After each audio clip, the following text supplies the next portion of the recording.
Bienvenue dans ce 41e épisode de Chronique de voyage. Cette semaine a lieu la 2e édition du Podcaston, le premier événement caritatif qui rassemble les podcasts francophones. Vous aimez mieux les disques ou la radio? Mais c'est du podcast. Oui, très bien, je vois très bien. Tous les invités ont répondu présent. C'est la bonté même, la générosité. Nous sommes arrivés à un carrefour historique. Nous sommes en veine de générosité tous les deux. Qu'est-ce que cela signifie ?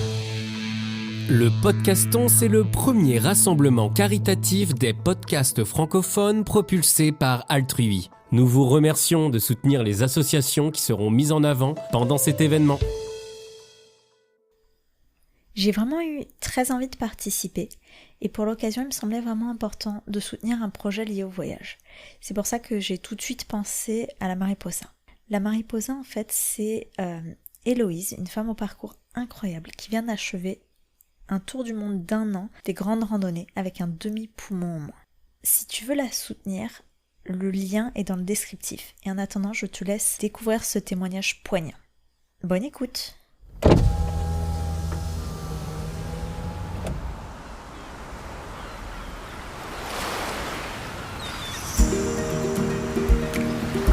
Ah, les road trips, les paysages qui défilent, la musique, l'air qui caresse ton visage, la légèreté. Ça te tente ? Allez, monte à bord. Derrière le volant aujourd'hui, c'est moi, Alban. Une femme avec une grande soif de découverte et d'aventure. Après un burn-out, je suis partie seule en Inde. J'ai compris l'urgence de faire de moi ma priorité. Et que ce qui m'anime, c'est d'aider les autres à le faire aussi. Comment ? En créant des bulles de bien-être. Des endroits sûrs, loin du stress du quotidien, où se côtoient massage, récits de voyage, art-thérapie et human design. Ce van, c'est l'une de ces bulles. Un safe space pour te montrer que voyager est à la portée de tous et te motiver à le faire à ton tour. Alors boucle ta ceinture et let's go!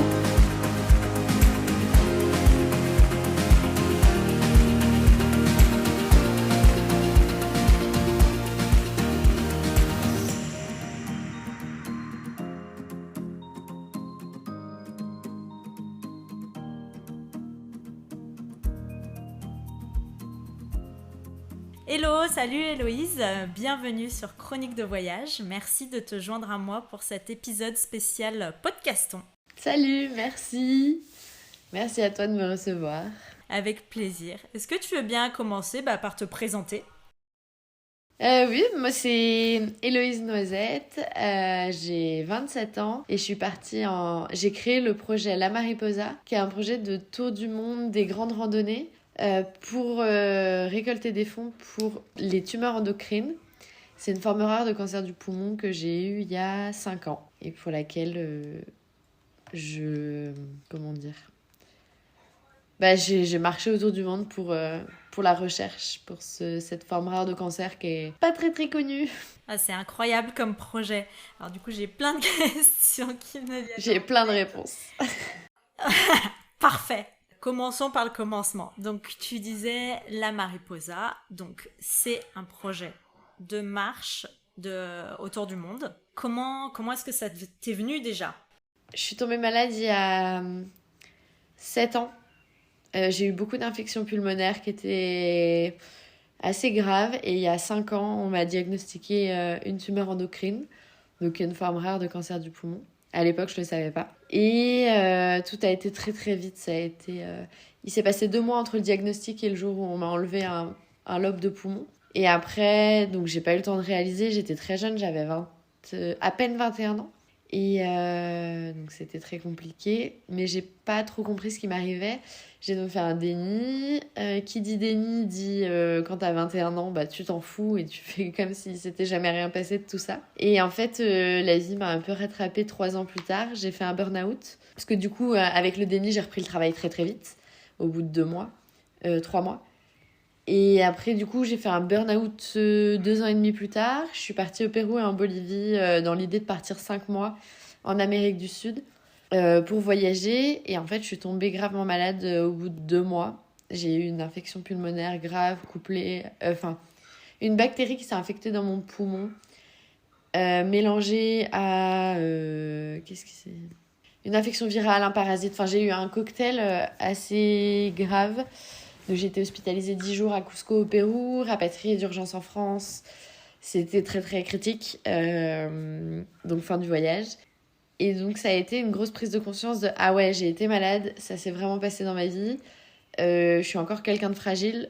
Je suis soignée, mais pas guérie. » Et en fait, j'apprenais jour après jour ce que j'avais eu, parce que comme c'est rare, j'ai été pas forcément très bien accompagnée.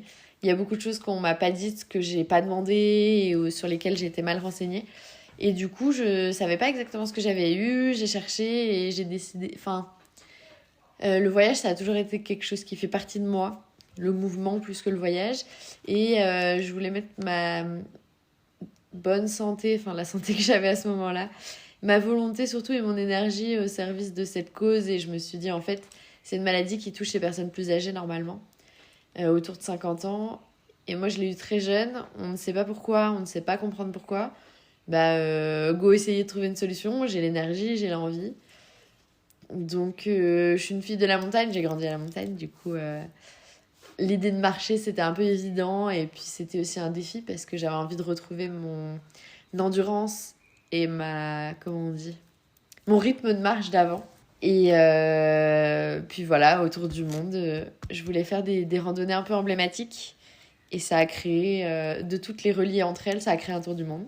Ah, c'est incroyable comme projet. Et cette bactérie donc, que tu as eue au Pérou, elle est venue se loger au même endroit que la tumeur que tu avais eue ? En fait, la tumeur, elle était dans mon lobe inférieur droit, donc ils me l'ont retirée. D'accord. Donc j'ai que 4 lobes au lieu de 5, et la bactérie s'est nichée et infectée dans le poumon droit, juste au-dessus de là où j'avais ma tumeur avant, dans le lobe qu'ils n'ont pas enlevé. Et c'était quand même assez grave parce que j'ai des capacités respiratoires qui sont pas diminuées, parce que finalement, comme ça marchait pas, j'ai gagné en souffle, mais si, qui sont quand même diminuées, par exemple, par rapport à toi, je pense, ou à quelqu'un de plus classique, quoi. Donc ouais, c'était un peu grave. Mais aujourd'hui, ça t'empêche pas de faire des randonnées partout dans le monde. Non, là, mon corps me dit, tu t'arrêtes maintenant que t'es rentrée, ça suffit. Parce que je suis rentrée il y a 1 semaine, mais non, ça... J'ai dû faire très attention, en parler aux médecins, aux pneumologues, à toute l'équipe médicale qui me suit, avant. Beaucoup préparé. J'ai eu quelques moments un peu de stress où j'étais en mode je sais pas trop si ça passe, et je crois que le pneumologue sera pas d'accord, donc je vais pas lui dire, mais non, en vrai ça m'a pas empêché. Mais maintenant je sens qu'il faut que je m'arrête et qu'il faut faire attention là. Parce que justement, ouais, tu as une équipe médicale qui te suit, tu leur avais parlé de ton projet, ou comme tu disais tout à l'heure, tu disais non, j'ai la vie devant moi, je veux y aller. Non, j'étais plutôt en mode j'ai la vie devant moi, je vais y aller. Ils en ont entendu parler quand je suis allée les voir en leur disant je vais partir 1 an, est-ce qu'on peut faire un bilan de santé complet avant que je parte ? Et ça a été un peu compliqué parce que ma première étape était Sao Paulo. Et en fait, je suis arrivée à Sao Paulo, quand j'attendais pour récupérer mon sac, mon téléphone a sonné. Je me suis dit, c'est peut-être quelqu'un qui n'est pas au courant que je suis partie. C'était le lendemain de la cérémonie du guide Michelin de l'an dernier, où j'ai reçu une étoile justement. Donc je me suis dit, c'est peut-être quelqu'un, faut pas que je rate cet appel. Donc je réponds en disant, oui, je suis à Sao Paulo, qu'est-ce qui se passe ? Je sais pas qui était au téléphone. C'était mon pneumologue qui me disait que il avait regardé mes scanners et qu'il avait trouvé des nodules un peu inquiétants. Premier jour, première heure de mon voyage, quoi, de ce tour du monde. Et finalement, ça a été 1 mois de stress Et en fait, c'était pas très grave. Enfin, ça a été déjà avant. Donc non, ils l'ont appris un peu sur le fait. J'avais trop peur qu'ils me disent non, en fait, que je pouvais pas le faire. Donc je me suis dit, je vais le faire. Et puis si ça marche pas, j'entrerai. J'avais trop peur qu'ils me disent, c'est pas possible. Et est-ce que justement, quand il t'a appelé pour te dire ça, t'as été voir des médecins au Brésil ou pas ? Ou t'as attendu ses retours à lui ? J'ai attendu ses retours à lui. En fait, ça m'a stressée, mais je me suis dit, en vrai, là, il faut qu'il examine tous mes anciens scanners. Je devais juste surtout lui renvoyer tous mes scanners depuis le début de ma maladie. Il fallait... parce qu'il avait pas tout, parce que j'ai déménagé, enfin bref. Et je me suis dit, en fait, le temps qu'il analyse tout ça, ça sert à rien que j'aille voir quelqu'un d'autre, c'est de l'attente. Donc autant que je profite, parce que peut-être que dans un mois, il va me dire rentre tout de suite. Donc je me suis dit, ok, je lance le projet quand même et on verra plus tard. Et j'ai bien fait.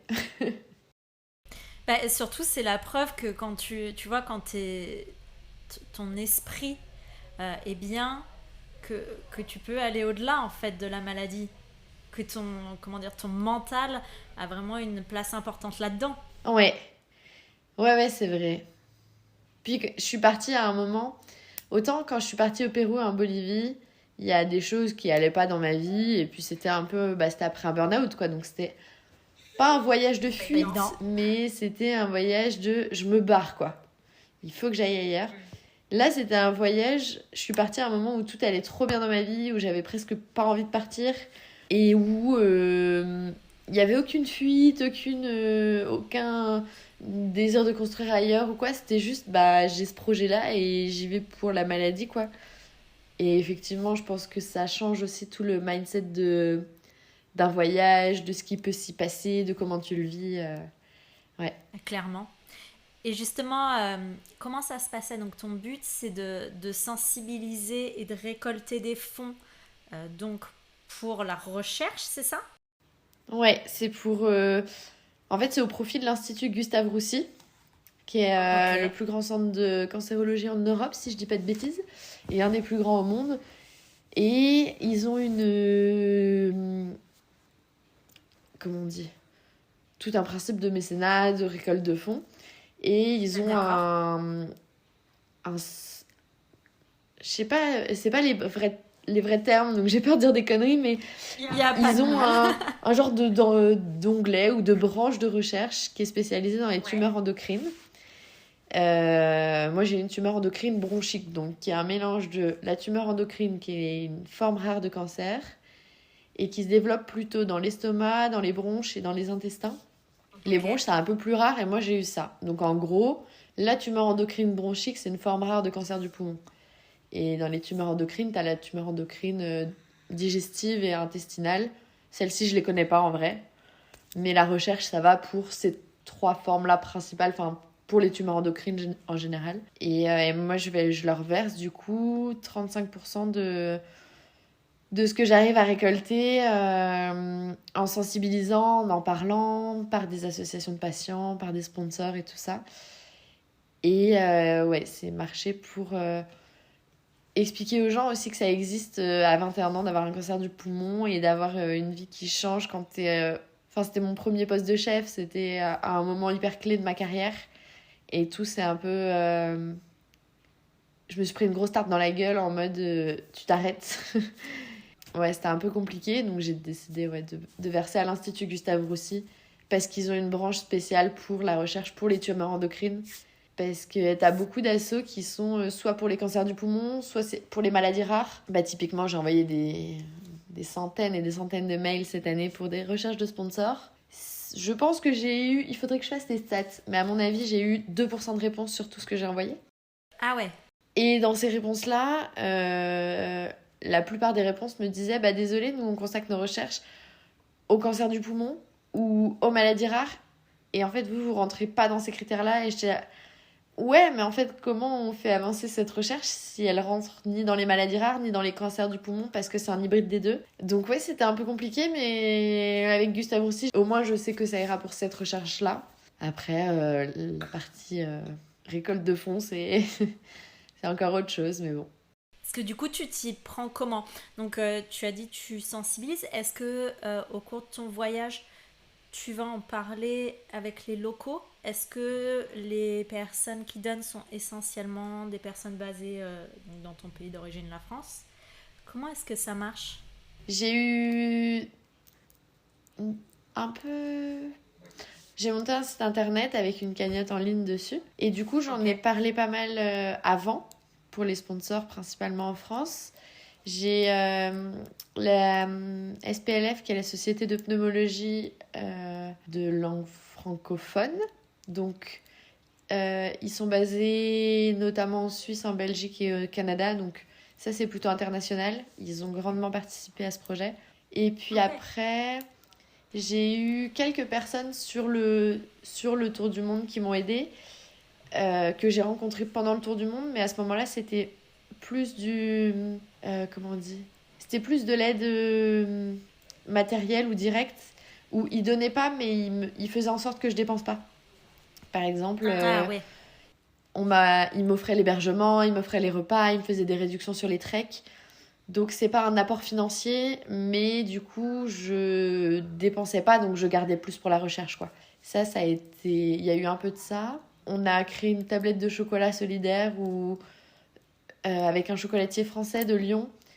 Plus de la moitié du prix de vente de la tablette de chocolat est versé au projet, donc elle est encore en vente sur le site. Ça c'est une très belle opération qu'on prolonge parce que c'est trop chouette. Et on a de très très bons retours. Et puis après, oui. Et puis le chocolat, ça marche toujours. Ouais. Surtout que celui-ci, il est vraiment pas mal. Et non, on a que des excellents retours d'autant plus de très bons professionnels, donc ça fait plaisir. Il y a toujours la partie entourage, et puis des associations, des entreprises. Mais c'est beaucoup de prospection, quoi. J'ai passé... C'était pas des vacances, j'ai passé une énorme partie du voyage à...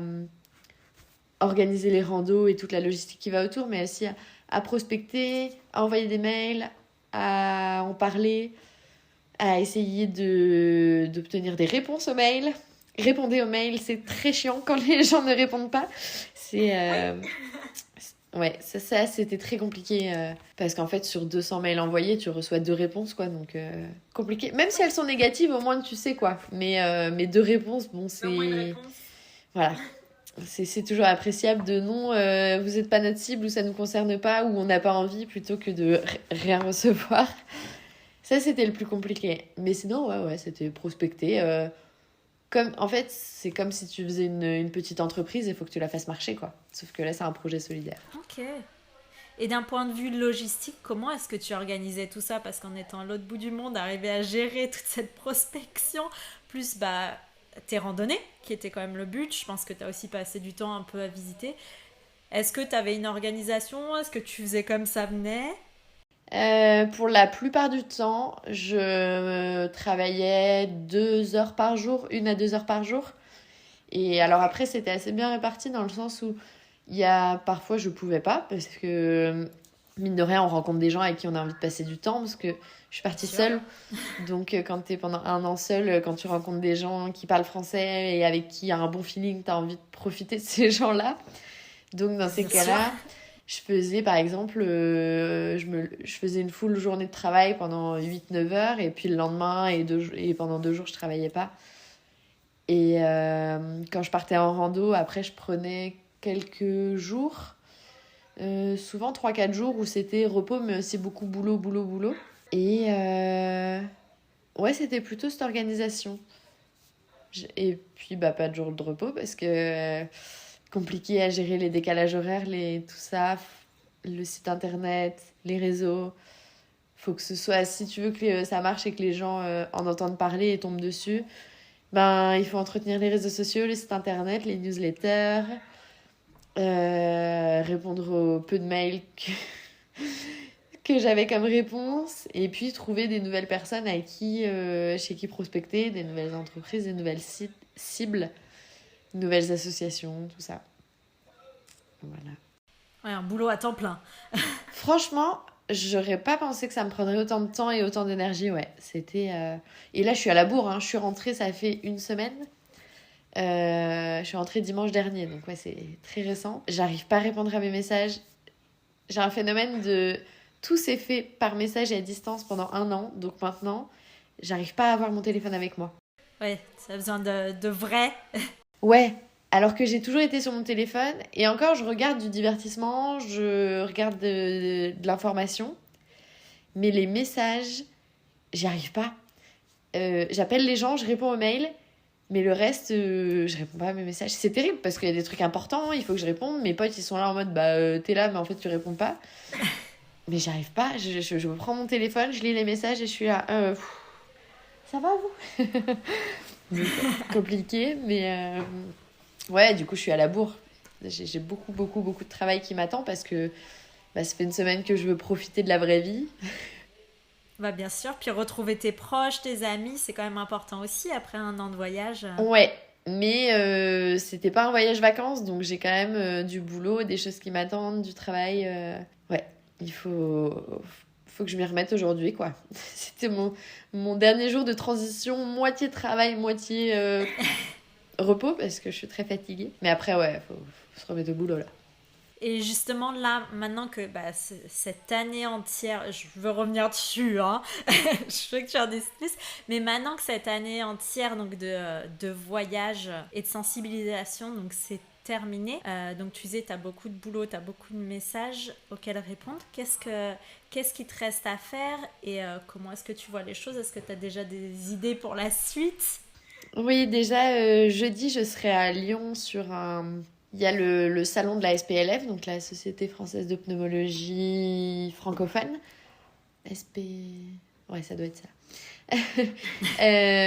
Pour lesquels je vais intervenir en tant que témoin. Un témoignage sur donner de la vie aux journées après la maladie. Donc, qu'est-ce que ça a changé comme rapport à ma vie d'avant, entre guillemets. Comment je trouve la motivation, notamment de créer ce projet, mais aussi de me lever le matin, de revoir mes amis, de remener une vie plus ou moins normale après ça, à cet âge-là. Et après, il faut que je mette les articles à jour sur le site internet, parce que... ça me demande d'avoir une très bonne connexion, ce qui n'était pas beaucoup le cas en voyage. Et surtout, je me rends compte que je suis quelqu'un qui aime beaucoup écrire et qui écrit beaucoup d'ailleurs. Et j'ai besoin de recul pour pouvoir écrire les randonnées.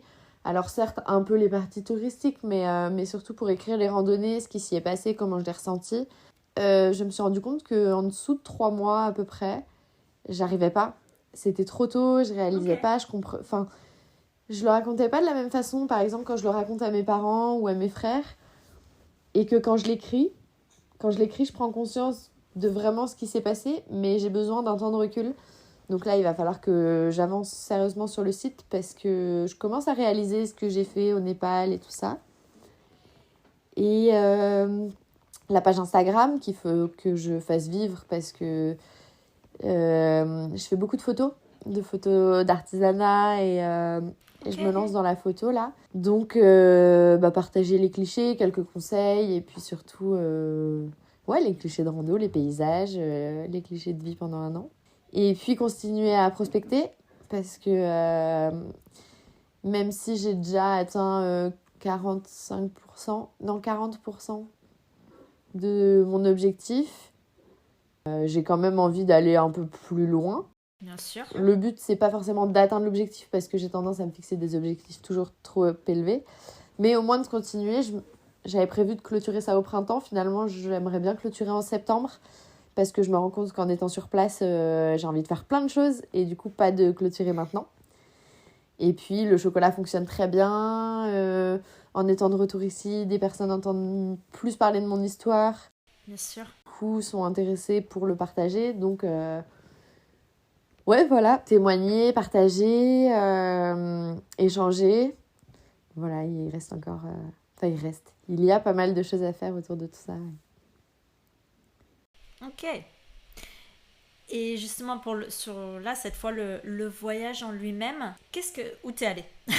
J'ai envie de savoir. Alors, j'ai commencé à Sao Paulo. Je peux pas dire que j'ai été au Brésil, parce que j'ai juste été à Sao Paulo. Ouais. Mais, je suis passée en Argentine, où j'ai passé 1 mois. Je suis descendue jusqu'à Ushuaia. J'ai fait ma première randonnée en Patagonie, le trek du W, au sud du Chili. Ensuite, je suis remontée en slalomant entre l'Argentine et le Chili. Je suis passée au Pérou. Là, j'ai fait 3 randonnées, le canyon de Colca, le trek du Salcantay, qui va jusqu'au Machu Picchu en 5 jours, le volcan Chachani, qui va à plus de 6000 mètres d'altitude. Juste avant, j'étais dans le désert de l'Atacama, au nord du Chili. Ensuite, je suis remontée en Équateur, en Colombie, au Guatemala, j'ai fait le trek de l'Acatenango. qui est un volcan collé au Fuego. Et le Fuego est un des volcans les plus actifs d'Amérique du Sud. Donc on l'a vu en éruption et tout, c'était chouette. Et je dis on parce que j'étais avec des groupes à chaque fois. Ensuite, je suis passée au Belize très rapidement, au Mexique très rapidement aussi. Puis je suis allée en Inde pendant 3 mois. Donc 2 semaines dans les monts du Cachemire où j'ai fait un trek de 3 jours. 1 mois dans le Ladakh, qui est le petit Tibet à la frontière avec la Chine, où j'ai passé 1 mois, j'ai fait quelques randonnées. Puis 1 mois au Rajasthan. Ensuite, je suis partie au Népal pendant 3 semaines où j'ai fait un trek de 11 jours.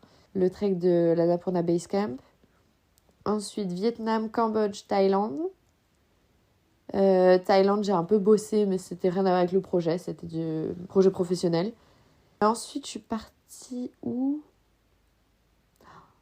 Bali. Je suis allée 1 semaine à Bali où je devais faire une randonnée. Et en fait, c'était la saison des pluies. C'était un peu limite. Il pleuvait trop pour faire cette randonnée. Donc, j'ai fait de la plongée. Ce qui, finalement, s'était avéré pour moi bien plus un défi que la randonnée. Parce que respirer dans un tuyau, apprendre à contrôler ses poumons, sa respiration. En fait, pour quelqu'un qui a un peu des angoisses respiratoires, c'est hyper compliqué. Oui, j'imagine. Donc la plongée n'était pas du tout prévue, je l'avais même pas envisagée. Et c'était un très très beau défi qui fait finalement partie intégrante du projet. Ensuite, je suis partie en Australie où j'ai fait une randonnée de 3 jours. Ça devait en durer 5, mais il faisait pas beau et puis j'allais pas très bien à ce moment-là, donc j'ai fait 3 jours. Ensuite, je suis remontée en Indonésie où j'ai refait un trek dans la forêt de Sumatra pour voir les orang-outans. 3 jours de trek. Ensuite, je suis allée en Malaisie pendant 10 jours. Donc là, c'était typiquement boulot, repos. J'ai pas visité, j'ai juste visité Kuala Lumpur, mais c'était beaucoup de travail. Je faisais plus que des horaires de bureau d'ailleurs. Ensuite, je suis allée à l'île Maurice où j'ai fait quelques petites randos et il y avait un peu, c'était mélangé à un côté plus professionnel aussi. Kenya et Tanzanie, le mont Kenya et le Kilimandjaro en 13 jours, les 2 plus hauts sommets d'Afrique. Puis je suis rentrée en Europe où je me suis pris quelques jours de vacances, 1 semaine de vacances avec mes copines du coup pour clôturer le projet à Londres et à Prague.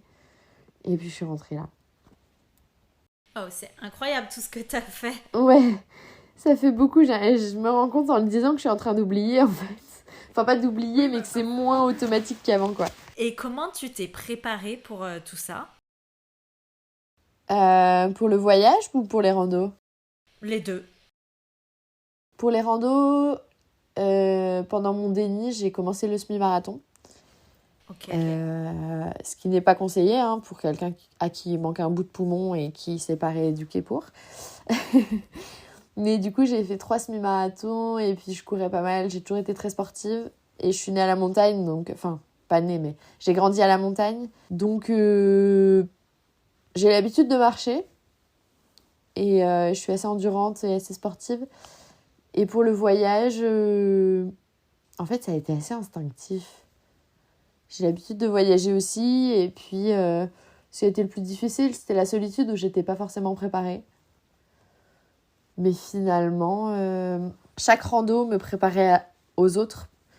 Et c'est au Kilimandjaro et Mont Kenya qui étaient parmi les plus difficiles, où je me suis rendu compte que ça va, j'étais quand même bien entraînée et que toute l'année, je m'étais préparée pour le Kili surtout. Je me suis entraînée en m'entraînant. Mais c'est incroyable tout ce que tu as fait. Et déjà, pour une personne qui a toutes ses capacités pulmonaires, c'est pas quelque chose de facile ce que tu as fait. Est-ce que toi, justement, est-ce que tu sentais une différence peut-être par rapport à avant ? Ou est-ce que juste t'y allais, banco, et puis... Ouais, j'y allais comme ça, mais j'ai un côté que j'ai toujours eu qui est un peu... J'y vais, et si ça marche pas, on verra à ce moment-là. Je suis de nature à... Même si je sais que c'est une idée qui va foirer, à vouloir tester à quel moment ça va foirer. Mais pour tous les points de ma vie. Donc là, je me suis dit, en fait, j'y vais, et si ça marche pas, on verra au moment où ça marchera pas, qu'est-ce qu'on fait. Donc... Il y a des moments où j'ai eu très froid et c'était difficile parce que le froid, ça prend les bronches pour tout le monde. Donc pour moi, ça me fait tousser et c'est assez compliqué. Et là-dessus, je sais par la pneumologue et tout ça qu'il faut que je fasse attention. La plongée, ça a été difficile. Vraiment, j'avais des angoisses. J'ai failli annuler. J'ai été très très bien accompagnée là-dessus. Ils ont été super chouettes. J'étais dans un club francophone, donc c'était cool. Ils savaient ce que j'avais. Ils m'ont préparé bien en piscine avant d'aller en mer. Mais autant pour les 6000 mètres d'altitude, je me souviens pas avoir eu beaucoup de doutes. Je me suis dit, j'y vais et au pire, je ferai demi-tour.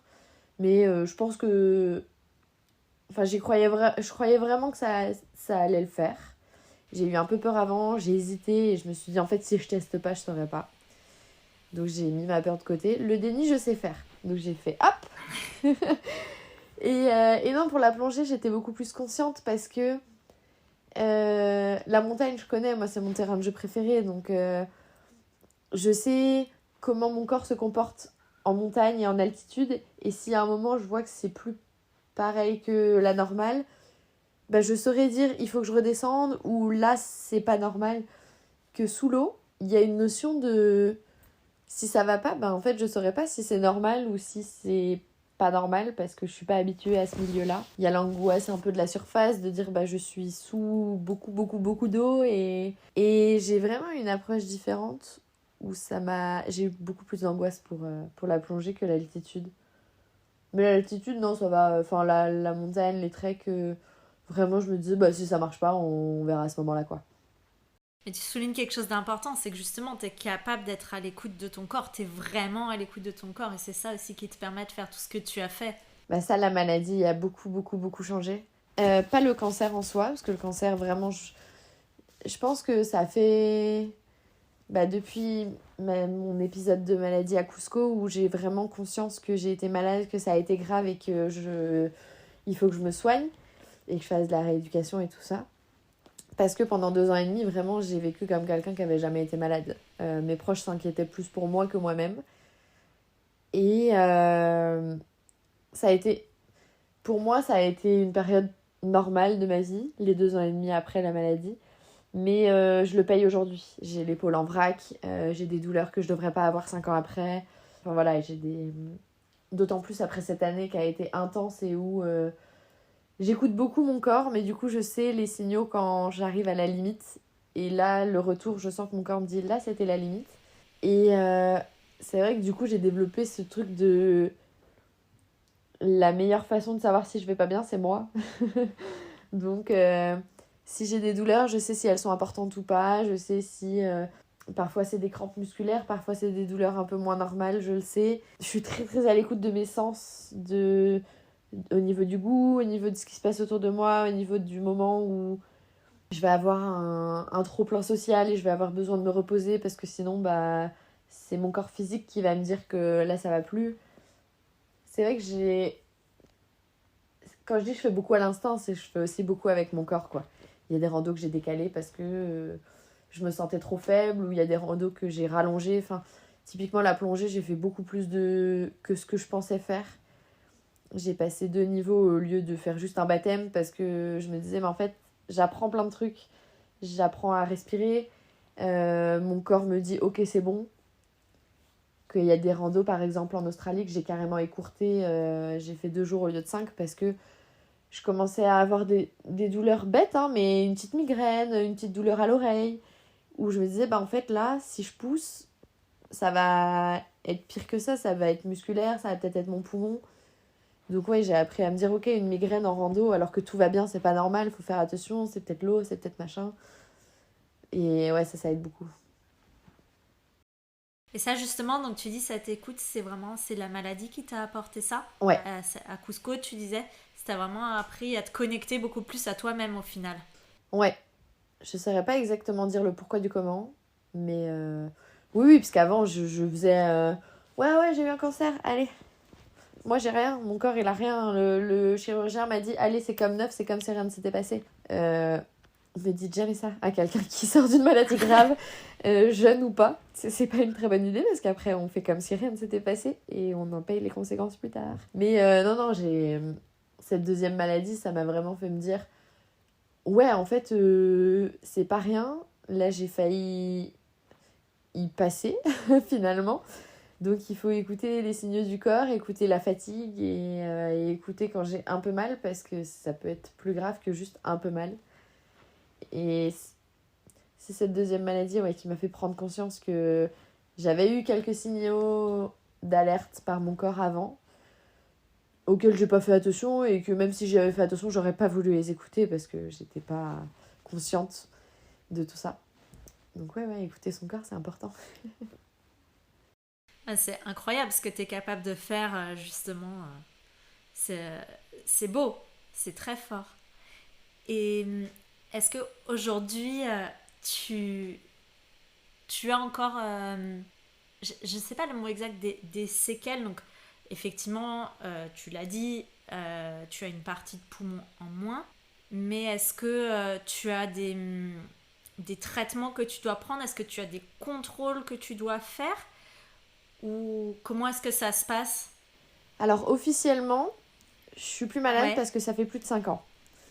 D'accord. Et en fait, le cancer, après 5 ans, t'es considéré comme... Enfin, après ton cancer, t'es en rémission pendant 5 ans. Et après 5 ans, j'ai autant de chances que toi, par exemple, de retomber malade d'un cancer. Et donc, ta rémission est finie et t'es guéri. Sauf que comme je m'en suis pas occupée pendant 2 ans et demi... Alors, moi, c'est ce qu'on m'a expliqué. Je veux pas... y a aucun truc, certitude médicale ou quoi, je suis pas du tout dans ce domaine-là. Mais comme pendant 2 ans et demi, j'ai fait comme si de rien n'était, ça m'a un peu tout décalé de 2 ans et demi. Et au bout de 3 ans, je suis retombée malade violemment. C'était pas un cancer, mais mon corps a subi très très fort. Donc, en gros, moi, pour m'obliger aussi à faire mes soins et pour garder cette conscience de non, faut s'en occuper, je considère que ça fait 2 ans que j'ai été malade. Il y a 2 ans, c'est cette maladie à Cusco. Et donc, je reprends mes soins presque du début, où c'est une opération assez lourde de se faire enlever un poumon quand même. Donc, il y a de la rééducation musculaire, il y a de la rééducation du diaphragme, de la posture.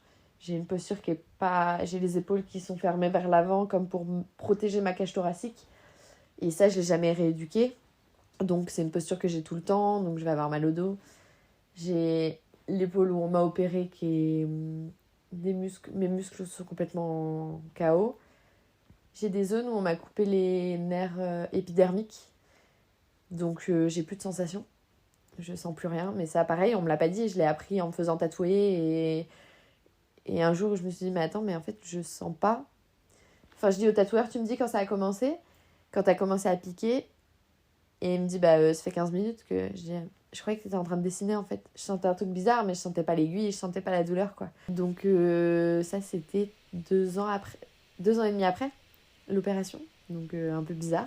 Des choses qu'on m'a pas dites aussi, que j'ai découvertes comme ça. Le froid, ça me coupe beaucoup plus les bronches qu'avant. Je suis très sensible au changement climatique, en fait. Quand il fait très chaud, quand il fait très froid, quand il y a de l'orage, je fais des crises d'asthme. Et par exemple... Je mets beaucoup de temps à récupérer pour quelqu'un à qui il faudra 2 jours pour récupérer d'une rando ou une journée pour récupérer d'une journée ski. Moi, il va me falloir 2 fois plus. Ça paraît énorme comme ça, tout ça, mais en vrai, c'est rien. C'est juste la rééducation, du kiné à faire et puis faire attention à ce qui se passe dans l'environnement autour, quoi. Il fait pas beau, il fait trop chaud, il fait trop froid, je vais pas courir. Il y a de l'orage mollo toute la journée. Et puis, des sensations sur le corps un peu spéciales. Je peux pas porter très longtemps un sac à dos.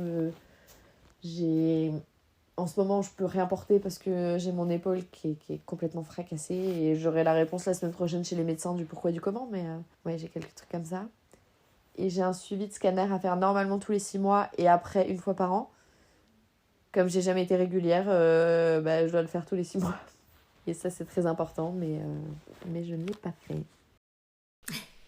Et tu disais beaucoup, tu as des choses que tu as découvertes comme ça. Tu as quand même eu un accompagnement, parce que c'est ça aussi ce pourquoi tu veux qu'il y ait du don pour cette recherche, parce que tu disais que tu n'as pas vraiment été accompagnée. Toutes ces choses-là, tu les as découvertes par toi-même, ou tu as quand même eu des professionnels pour t'accompagner, pour t'expliquer? Alors, c'est des choses que j'ai pas découvertes, mais auxquelles j'ai trouvé plus ou moins des réponses pendant ce tour du monde. Ça va peut-être être joué sur les mots pour certains, mais Je pense que j'ai été très bien soignée, très bien entourée, mais j'ai été très très mal accompagnée par les équipes médicales. On m'a jamais proposé d'accompagnement psychologique. Une fois, le jour où j'ai appris ma maladie, on m'a jamais reproposé derrière. Personne m'a alerté sur un déni. On m'a dit très vite « Ah bah c'est bon, c'est comme si t'avais rien eu ». Personne m'a...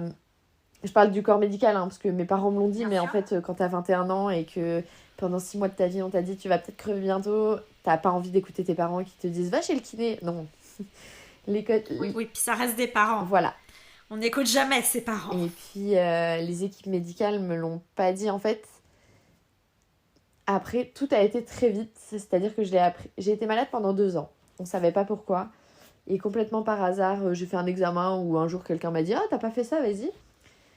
Et ce jour-là, c'était le 14 novembre, où on m'a dit « Au fait, c'est pas du tout ce que tu pensais, c'est un cancer du poumon ». On me l'a dit vraiment comme ça, à l'arrache. J'étais pas préparée, j'étais toute seule, j'allais au travail une demi-heure après. On était un vendredi 9h du matin. C'était terrible, enfin comme annonce, c'était horrible. Et puis moi-même, j'ai pas pu faire la démarche de chercher et tout ça, parce que c'était que avec des termes super compliqués. C'était dans un cabinet de pneumologie hyper cracra, avec un vieux monsieur, de ce que t'imagines des clichés du vieux pneumologue, voilà. Et donc je suis sortie de là, le monsieur avait déjà pris rendez-vous chez des médecins, chez un chirurgien, chez machin, parce qu'il connaissait, et que ce 14 novembre-là, il m'a dit « Il faut s'en occuper très vite, sinon tu passeras pas Noël ». Super. Donc, et je me suis fait... J'ai été un peu submergée par les soins, les examens et tout ça. Et le 10 janvier, on m'a opérée. Et pareil, cette opération, il n'y avait pas une date fixe parce qu'on m'a découvert un asthme très très fort, beaucoup plus que ce que je pensais avoir. Ce qui fait que j'avais des traitements assez lourds pour que je puisse être opérée au plus vite. Sinon, j'avais trop d'asthme pour être opérée. Donc, toutes les semaines, on me disait, selon le résultat des examens, soit tu te fais opérer dans 2 jours, soit on repousse encore d'1 semaine. Et ça, c'était assez compliqué à vivre, mais moi, je m'en rendais pas trop compte. Et donc, j'ai été opérée le 10 janvier, ça fait 2 mois plus tard. Et après, on m'a dit, ah bah c'est bon, retour à la vie normale. Donc, 2 semaines après, j'étais sur les skis, c'était n'importe quoi. Et à aucun moment, on m'a parlé d'association de patients, à aucun moment, on m'a parlé du fait que, oui, c'était très rare de l'avoir à mon âge, mais il y avait d'autres personnes qui étaient concernées aussi. On m'a toujours dit, c'est très bizarre, c'est des gens de 50 ans, la plus jeune personne dans le service avait 43 ans. Rien n'était adapté pour moi, j'ai l'impression, pour des gens de mon âge.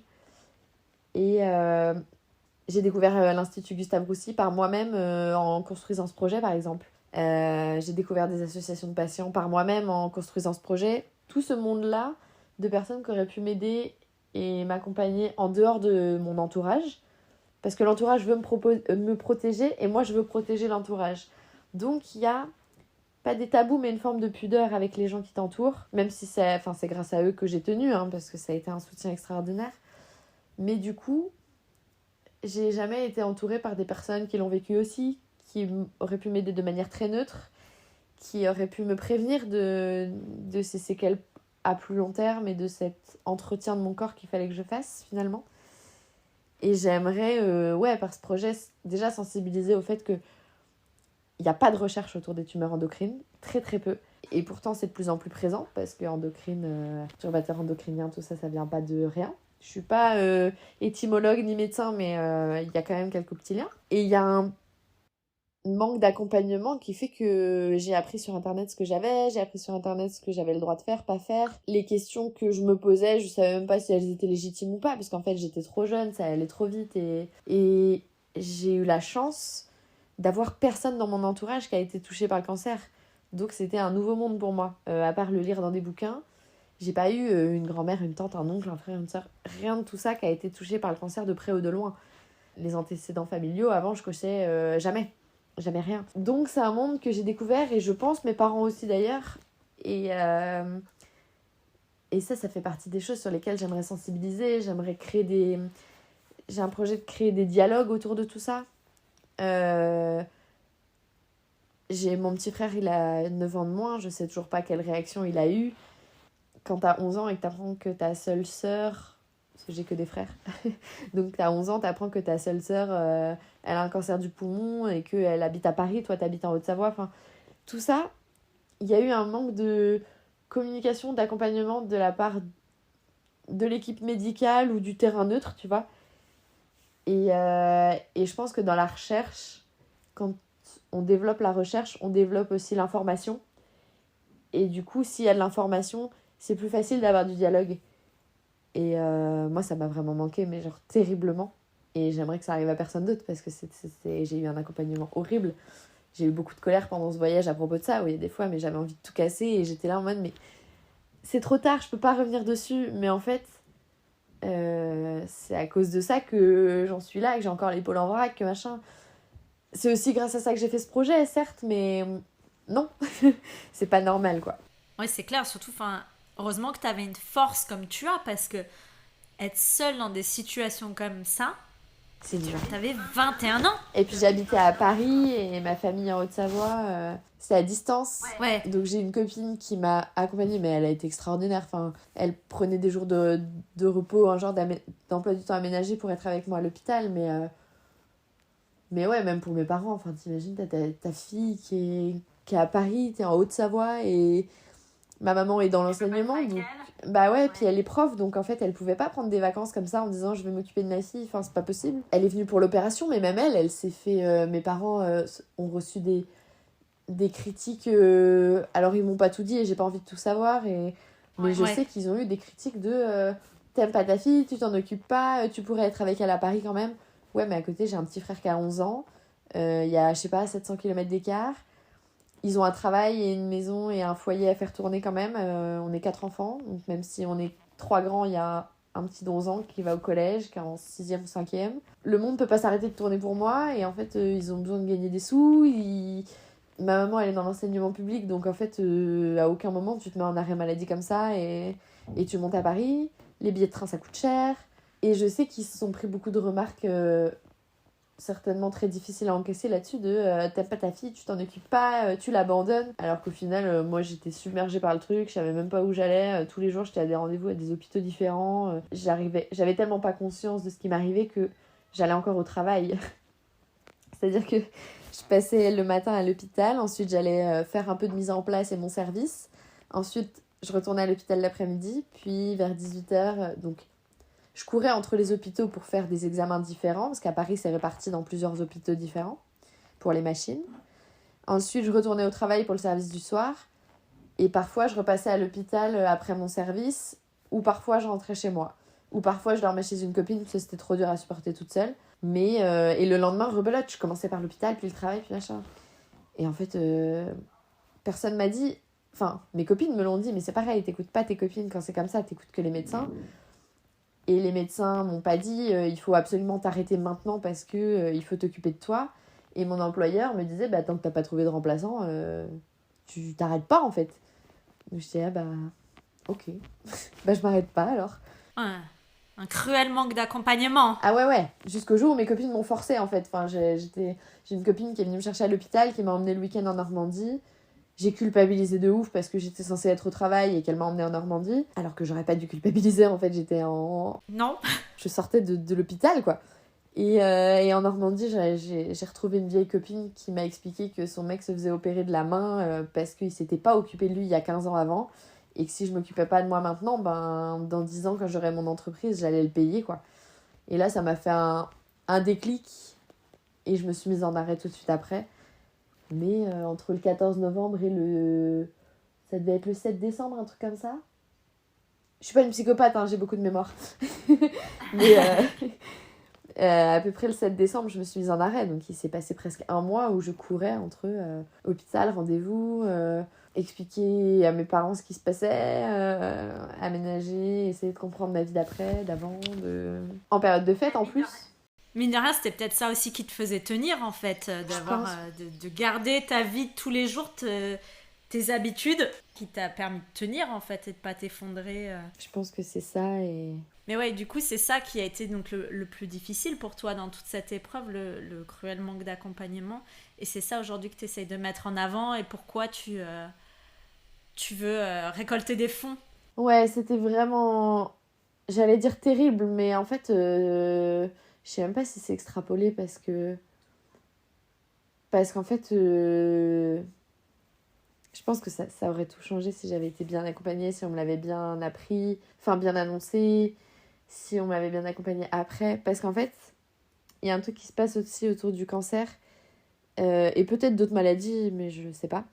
C'est que c'est une maladie invisible. Donc par exemple, je venais de me faire enlever un poumon, j'étais dans le métro, je demandais qu'on me laisse la place et les gens ils me regardaient en se disant en fait non. Et je pense que j'ai jamais été marquée physiquement sur mon visage par la maladie. Peut-être avoir des cernes, mais finalement ça change rien d'autre. Surtout à Paris, t'es pas la seule à avoir des cernes, clairement. Ouais. Mon corps a été transformé et ça a été très violent. Ça aussi on me l'avait pas dit en fait, que j'allais être aménorrhée et ne pas avoir mes règles pendant plus de 6 mois. Où tous les mois j'étais en mode c'est normal ou c'est pas normal, est-ce que ça revient demain ou pas, c'était tous les jours, j'étais en mode je sais pas, je reconnaissais plus mon corps, je peux même pas dire que j'ai perdu du poids parce que je ressemblais pas à quelqu'un qui a perdu du poids, je ressemblais juste à plus rien. Je me souviens que la première fois que j'ai vu mon corps c'était chez mes parents quelques semaines après, peut-être 2 semaines après, je sais pas mettre une temporalité là-dessus. Et en fait, ils ont une salle de bain avec un grand miroir dans laquelle je vais pas parce que c'est pas à côté de ma chambre. Et une fois, j'y suis allée pour X ou Y raison et je me suis vue dans ce miroir et je me suis effondrée par terre. En fait, j'étais là en mode, je peux pas aller me laver et après m'être vue dans cet état, quoi. Enfin, tous les jours, je me disais, peut-être que je vais aller faire les courses avec maman et que mes règles vont revenir parce qu'en fait, je sais pas. Donc, la honte, ça devrait pas en être une, mais quand même. Et puis, plus de seins, plus de fesses, plus de forme. J'ai pas eu le visage tant creusé parce que j'ai pas le visage qui marque beaucoup, donc les gens le voyaient pas, mais mes habits étaient trop grands. J'ai pas eu une énorme perte de cheveux parce que j'ai pas eu de chimio, je me suis fait opérer, mais tu sais, j'avais une perte de cheveux de comme quand tu vas pas bien tu perds tes cheveux, quoi. Pas une perte de cheveux de cancer, mais une perte de cheveux où moi je le voyais sur ma brosse et par terre partout il y avait des cheveux, des petits trucs comme ça en fait, où j'ai toujours été assez sportive et j'avais plus de muscles, j'avais plus de force. Tout me demandait beaucoup d'efforts, j'étais fatiguée tout le temps, enfin, j'arrivais plus à me concentrer. Et tout ça, on me l'a pas dit et c'était après la maladie. Et quand t'es dans ce cas-là, t'as pas de statut handicapé, parce que quand t'as le cancer, t'es pas handicapé. Donc, demander une place, passer devant à la caisse, tout ça, en fait, les gens te regardent, alors que normalement, il ne devrait pas y avoir de questions. Enfin, C'est ça. Pendant ce voyage, je me suis retrouvée parfois à l'aéroport.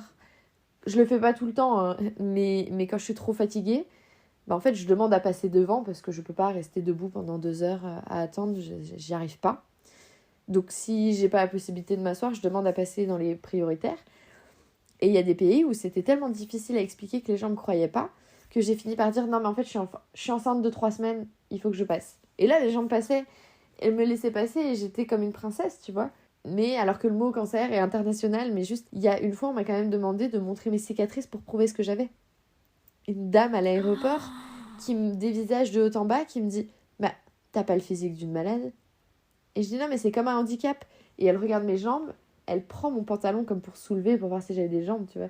Donc elle me touche en plus. Et je lui dis « Mais ça va pas ?» Et elle me dit « Mais vous avez rien d'une handicapée ?» Et je lui dis, mais 80% des handicaps sont invisibles. Donc... Et en plus, j'ai pas la carte. En fait, je me suis même pas énervée parce que j'étais humiliée. Parce qu'il y avait du monde ce jour-là à l'aéroport. Bien sûr. C'était, je sais plus quelle destination, mais il y avait des gens qui parlaient français. Et je me suis sentie tellement humiliée. Et j'étais là, mais faut que je fasse quoi pour que vous me croyiez? Faut que je vous montre mes cicatrices? Et là, elle regarde son supérieur qui était avec elle, devant moi, les deux face à face. Et elle fait « Ah oui. » Et je dis « Mais sérieusement, faut que je vous montre mes cicatrices, là ?» Elle me dit « Ah oui, parce que on n'a aucune raison de vous croire. » Et là, en fait, je suis très émotive et tout, donc d'habitude, dans ces cas-là, soit je m'énerve, soit je pleure, mais je réagis. Et là, j'étais choquée, en fait. Et je dis « Et tout le monde me regardait parce que je haussais le ton sans arriver à m'énerver, tellement c'était absurde. » Et j'étais en mode, en fait, j'ai besoin de passer prioritaire parce que là, il y a 2 heures d'attente et que c'est pas possible pour moi. Et en même temps, j'avais plus de force, donc j'avais besoin de m'asseoir et j'étais sous le choc de, attends, c'est réel là? Et même en France, je me suis retrouvée une fois à une caisse de supermarché juste après mon opération. Une personne âgée qui me regardait en mode qu'est-ce que tu fous dans la file des prioritaires ? Et en fait, j'ai dû lui dire, mais monsieur, vous avez de la chance, la vieillesse, ça se voit sur votre visage, mais le cancer, moi, ça se voit pas, quoi. Il m'a regardé et il a le visage qui a changé de couleur. Mais c'est lunaire de devoir en arriver là et j'aimerais bien, par projet aussi, réussir à mettre la lumière là-dessus, de dire, il y a tellement de personnes qui sont touchées par le cancer et qui peuvent pas le justifier, qui n'ont pas envie de crier sur tous les toits « Oh, je suis cancéreux, laissez-moi passer !» Parce que c'est hyper humiliant. Et c'est une maladie qu'on vit seule, qu'on vit en silence. Et on n'a rien pour le justifier quand on a besoin d'aide. Et en même temps, une fois que c'est passé, on est pendant 5 ans dans une transition de « je suis guérie, mais à tout moment, je suis pas guérie du tout ». Et d'épée de Damoclès de peut-être que mon prochain scanner, on va m'apprendre que tout recommence. Et peut-être que je suis pas assez malade pour être malade, mais peut-être qu'en fait, je suis trop malade pour être pas malade. Et t'es là, et j'ai un statut un peu hybride d'handicapé, mais pas du tout. De malade grave, mais pas du tout. De guéri, mais pas du tout. Et pendant 5 ans... moi, pas de bol, je me suis pas occupée de moi pendant 2 ans et demi, donc ça traîne en plus. Mais t'es dans cet état d'entre-deux, de gens qui s'inquiètent pour toi alors que t'as envie de leur dire, en vrai, c'est passé, c'est derrière moi, arrêtez de m'en parler parce que ça va. Et d'un autre côté, t'as ce paradoxe de rendez-vous à l'hôpital où tu vois en face de toi des gens qui sont dans le même état que toi il y a quelques mois.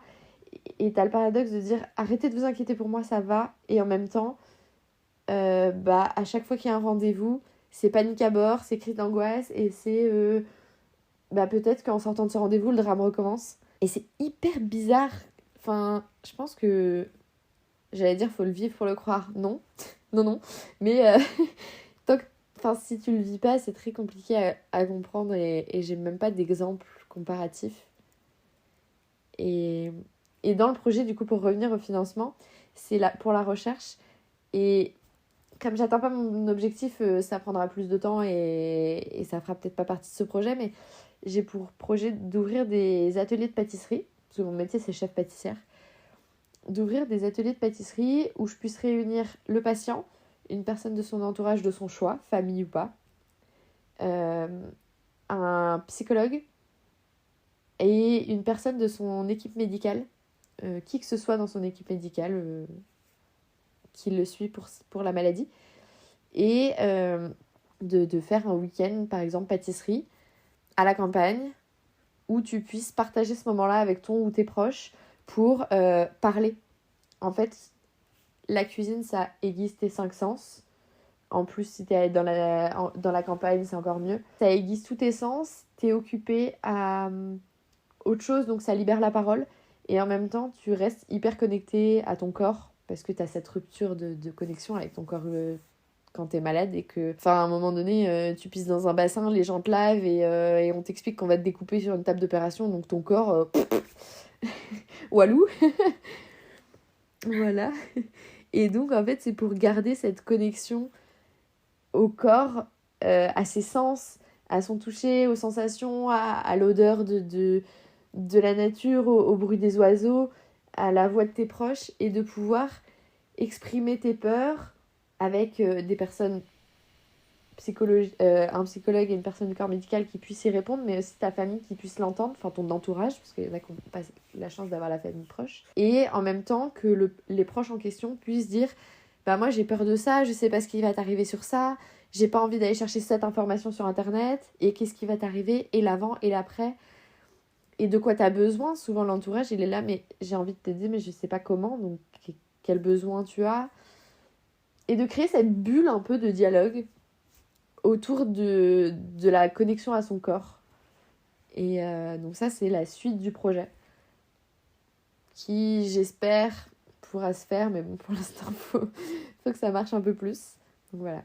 Mais si, ça va le faire. Oui, moi j'y crois, mais il faut que ça marche. C'est génial. Ouais.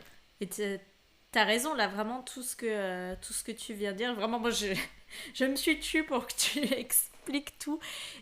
Mais... Le manque de communication, c'est abominable. Et de considération. Pour les... Mais oui, mais parce qu'en fait, tu vois, moi par exemple, j'ai aucune connaissance de tout ce que tu me dis. Bah ouais. Et tu vois, là vraiment j'apprends, je me dis, mais si déjà je savais un petit peu mes réactions envers des personnes. Alors je ferai jamais comme à l'aéroport, on t'a fait montrer cicatrice en moi. Je le souhaite à Si personne. tu passes devant à la caisse, t'as une raison. Hein. Ça, il y a un minimum de bon sens. Mais si on éduquait déjà, ne serait-ce que un petit peu tous les gens au handicap invisible, aux maladies, mais ça changerait tellement de choses. Oui. Ça changerait tellement de choses. Puis un statut, tu vois, parce qu'en fait, bon, le logo des handicapés, c'est quelqu'un dans un fauteuil. Ça va de soi, c'est logique, c'est la meilleure, c'est un pictogramme international, c'est la meilleure façon de véhiculer ça. Mais du coup, les gens, inconsciemment, si t'es pas en fauteuil, ou t'es pas handicapé physique, t'es pas handicapé. Il y a des handicaps, la plupart, j'y connais rien, mais beaucoup d'handicaps mentaux, y a un faciès qui se reconnaît, des signes sur le visage. Des attitudes. Voilà, des attitudes, des tics, des formes de visage, ou quelqu'un qui boite, c'est pareil. Mais pourquoi quelqu'un qui a une jambe dans le plâtre va être plus légitime de passer devant que quelqu'un qui a un cancer du poumon, tu vois ? Et en même temps, on peut pas demander à tout le monde de comprendre tout ce qui se passe dans le corps de chacun, mais c'est quand même... Alors, je veux pas faire la révolution et inventer des trucs, tu vois, mais c'est quand même un peu spécial qu'il n'existe pas aujourd'hui de statut de semi-handicapé, un peu en mode...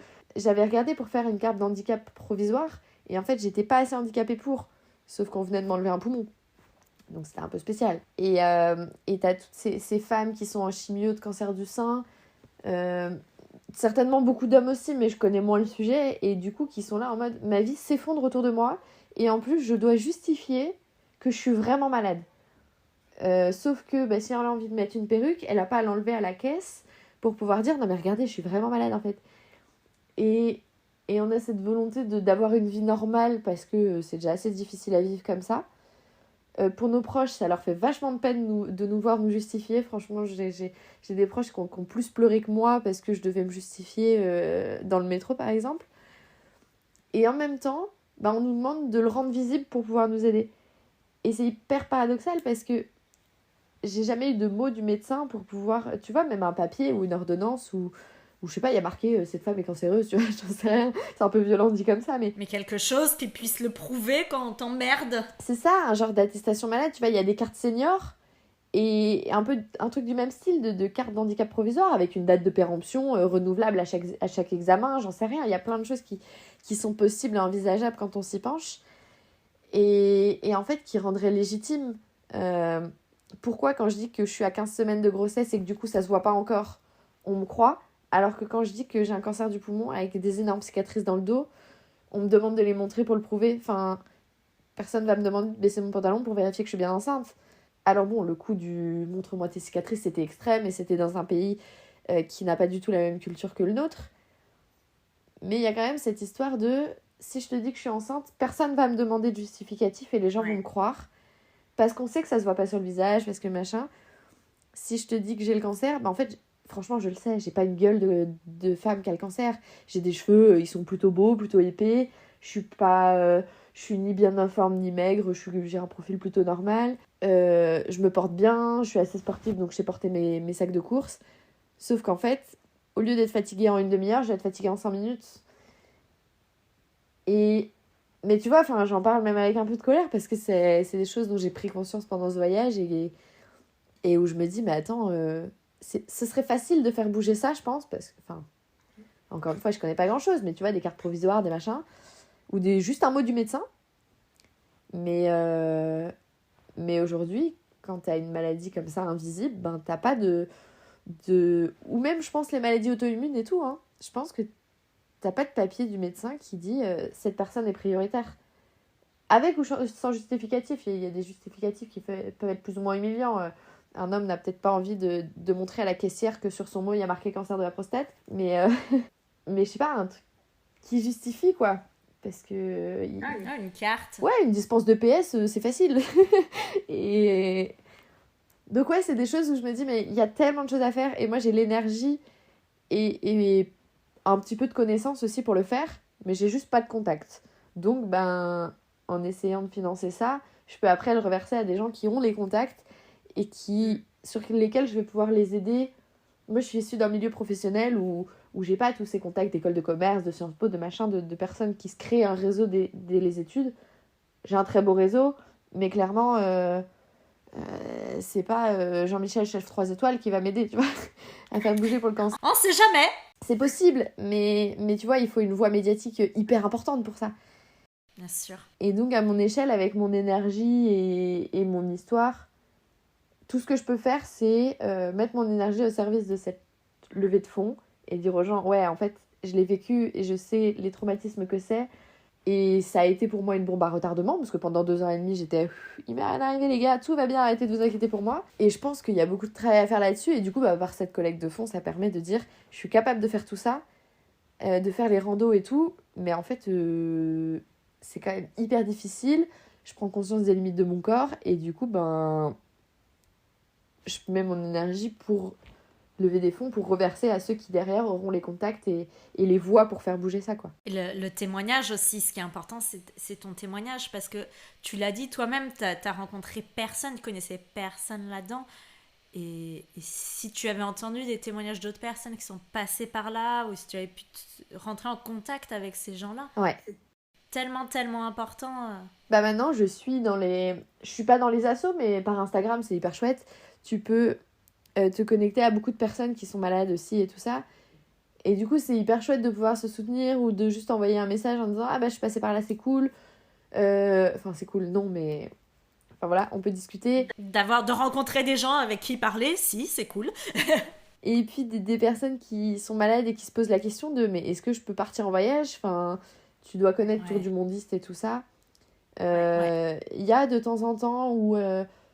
voyage féminin, des trucs que je connais plus les noms, mais je vois passer de temps en temps des gens qui disent j'ai des graves problèmes de santé, est-ce que vous pensez que je peux voyager ou alors suite à telle maladie je pense que je peux pas voyager, mais quel pays vous me conseillez?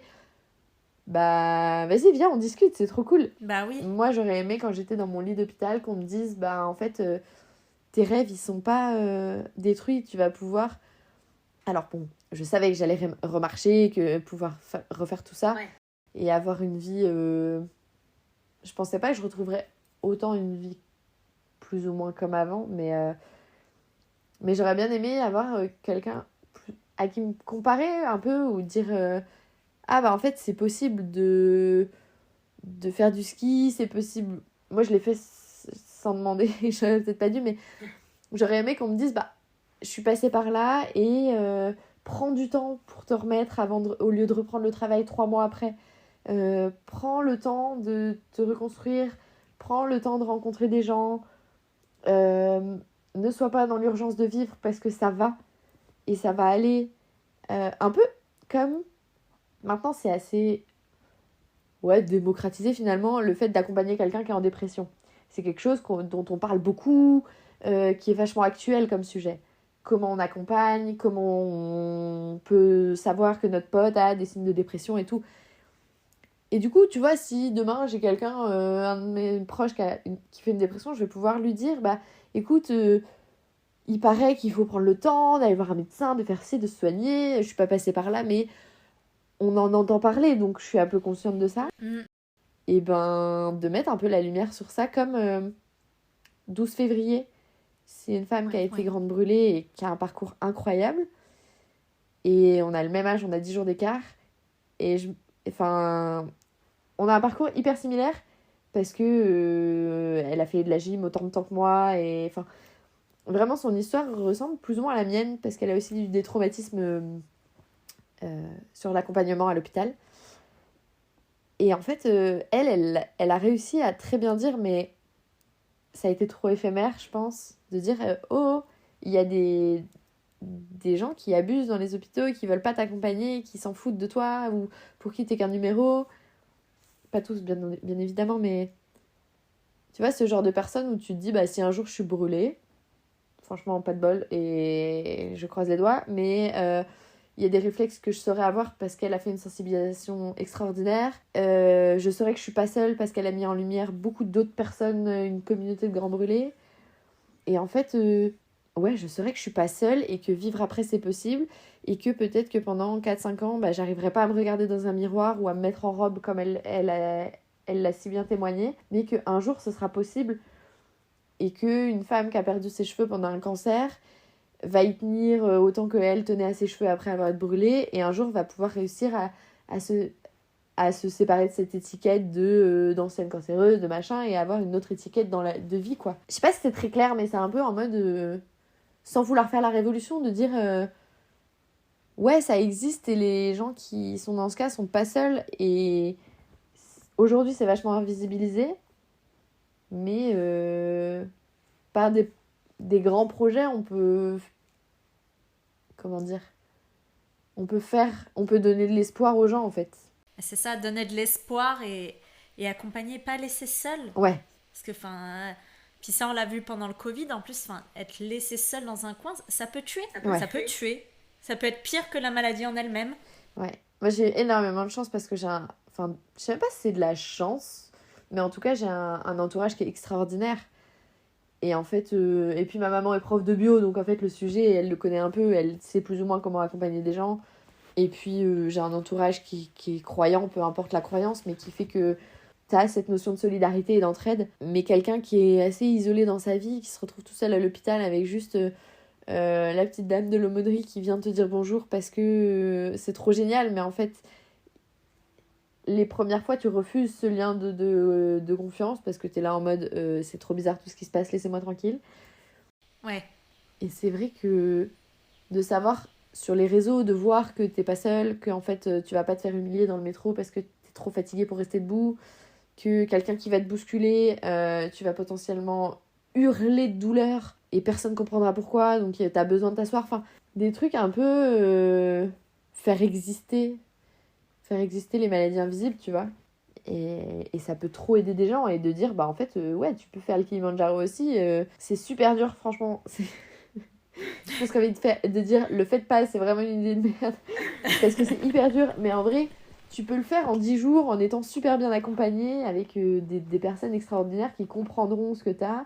Et au lieu de mettre 6-7 jours, t'en mettras 10 ou 11, mais tu y arriveras parce que tu seras bien accompagné pour le faire.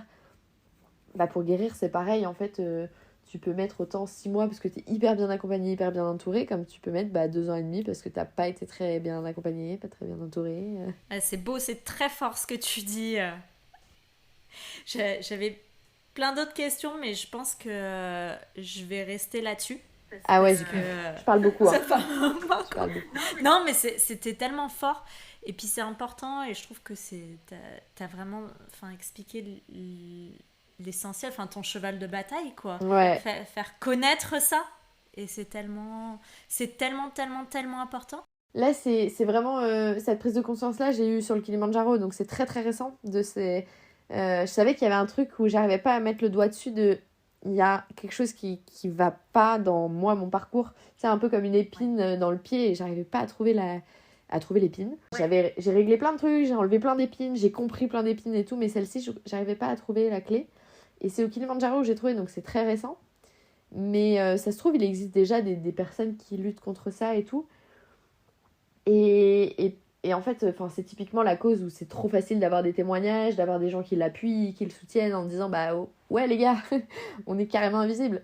Il y a tellement de fonds qui se battent contre les cancers, quel que soit le type. Il y a le mois rose, le mois bleu, le mois perle, le mois machin, le mois truc. Qu'en fait, c'est même un peu lunaire qu'il n'y ait pas de statut qui existe, quoi. Bien sûr. C'est tout un autre sujet. Ouais.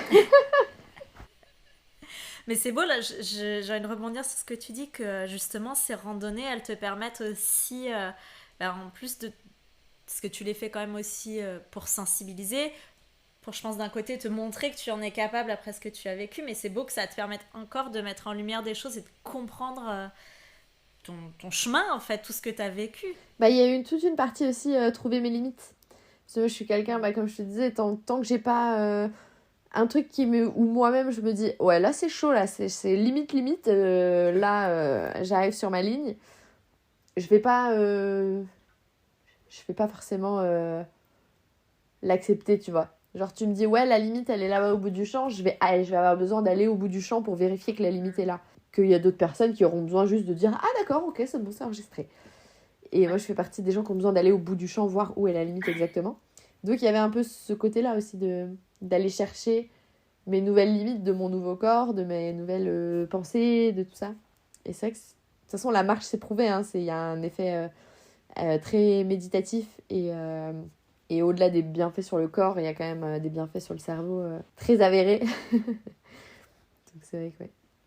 Quand t'es pendant 7 jours sans réseau et avec personne de francophone autour de toi avec qui parler, tu réfléchis différemment. Ah oui, puis avec l'étendue autour, t'es seul avec toi-même. Ouais. Ça fait du bien, mais parfois, tu pars un peu dans ça fait ressortir des colères de ouf où t'es là, ah mais c'est ça qui m'énerve autant. Et voilà, et puis après on essaye de transformer l'essai et de transformer cette colère en volonté et en espoir, et puis pourvu que ça marche. C'est incroyable en tout cas, merci beaucoup d'être venu témoigner sur ton parcours. Merci à toi. Ton cheval de bataille. Il va y avoir un lien pour le don via le podcaston pour pouvoir te donner. Je le mettrai dans le lien de l'épisode. Yes. Et je communiquerai dessus. Il y a un truc qu'il faut préciser, et c'est que moi je suis pas une association, c'est un projet indépendant. Ouais. Parce que l'association, c'est des statuts particuliers et moi j'ai pas tout ça parce que je suis seule. Merci à toi d'avoir écouté l'incroyable histoire d'Héloïse qui a accepté de prendre le volant cette semaine pour cet épisode spécial podcaston. Si tu veux soutenir le projet La Mariposa, je t'ai mis le lien dans le descriptif de l'épisode. En partageant l'épisode de la semaine, tu fais aussi connaître ce projet, donc c'est une belle façon de participer. Et puis si comme moi, tu es gourmand, je te mets aussi le lien pour acheter la tablette de chocolat. Non, parce que soutenir une cause en mangeant du chocolat, c'est la meilleure façon de faire, non ? En plus, c'est Pâques la semaine prochaine, et les calories solidaires, ça compte pas. Donc, fonce.